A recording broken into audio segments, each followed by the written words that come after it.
Welcome to today's episode of Mind Matters, where we dive into the fascinating world of human thought and behavior. I'm your host, Alex, and I'm thrilled to have Dr. Jordan Taylor with us today. Dr. Taylor is a distinguished professor who has spent years studying both philosophy and psychology. Welcome, Dr. Taylor. Thank you, Alex. It's great to be here and discuss these profound topics with you and your audience.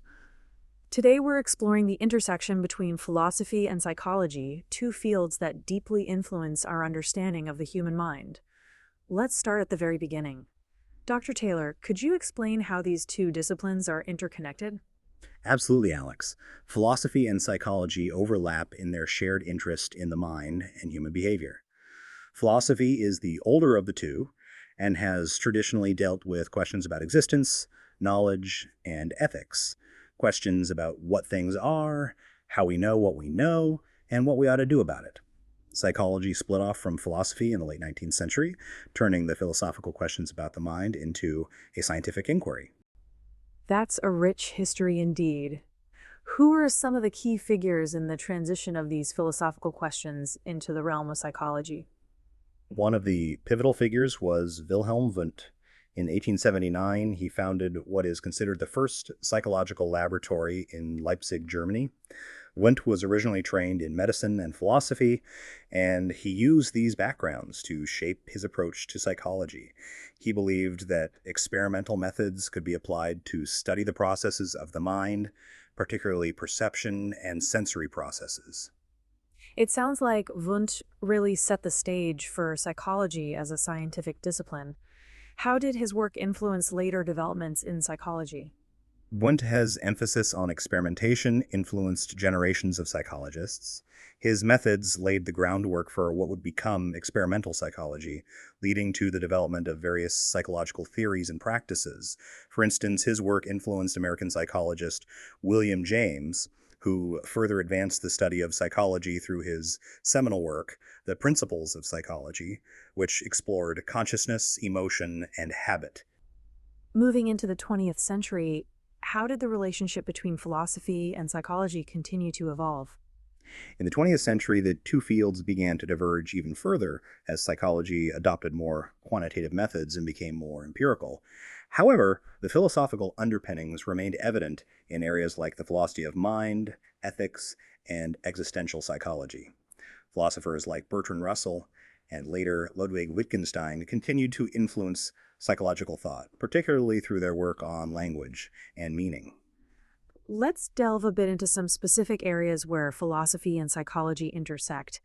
Can you discuss how these fields approach a concept like consciousness? Certainly. Consciousness is a core concept that both philosophers and psychologists wrestle with. Philosophically, there's a focus on the qualitative experience, what it feels like to experience consciousness. This is often discussed in terms of phenomenology or the nature of experience. Psychologically, researchers might look at the neurological underpinnings of consciousness, how it arises from brain processes, and how it affects cognition and behavior. That makes me wonder about the practical implications of these studies. How does our understanding of consciousness impact real-world applications, like in medicine or technology? It's profoundly impactful. In medicine, understanding consciousness can help in treating disorders of consciousness, like coma or vegetative states. In technology, insights from the study of consciousness are being used to develop more sophisticated AI and machine learning systems, which attempt to mimic human cognitive processes. It seems like there's a lot to unpack there. What about ethics? How do philosophy and psychology collaborate in this field? Ethics is another crucial crossover area. Both philosophers and psychologists are interested in how people make moral decisions. Philosophy provides the theoretical frameworks like utilitarianism or Kantian ethics, and psychology applies these frameworks to study how people actually behave in ethical dilemmas. This is a key area in applied psychology and is used to enhance outcomes in fields like business, law, and healthcare. As we wrap up, could you share how someone might use an understanding of both philosophy and psychology in their everyday life? Understanding both fields enhances critical thinking and self-awareness. It helps individuals understand their own beliefs, motivations, and behaviors, and also fosters a deeper empathy for the perspectives of others.